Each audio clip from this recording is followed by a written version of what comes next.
殘疾運動啊，都可以令到一啲嘅健全嘅朋友更加認識唔同類別嘅殘疾人士，咁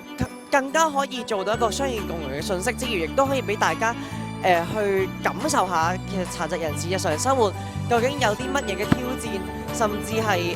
究竟殘疾人士點樣去融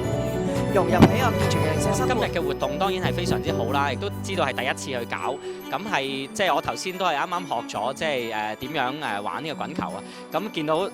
輪椅朋友絕對係有嗰個優勢喺度嘅，咁所以我相信其實係透過好多嘅康樂活動，其實係可以增進大家嘅嗰個友誼啦、嗰個連結啦，咁同埋讓到咧公眾啦都係知道多少少殘疾人士同埋殘疾人士運動咧，其實都可以係幫到佢哋好多嘅。我覺得殘疾人士都係需要有運動嘅，佢哋都係有權利去參加唔同嘅體育活動嘅。咁所以咁好咁啱啱好啦，因為今日咧就有唔同嘅體育活動去俾大家試，俾大家玩咁樣。我覺得對於佢哋嚟講係一個好嘅開始，亦都俾大家知道，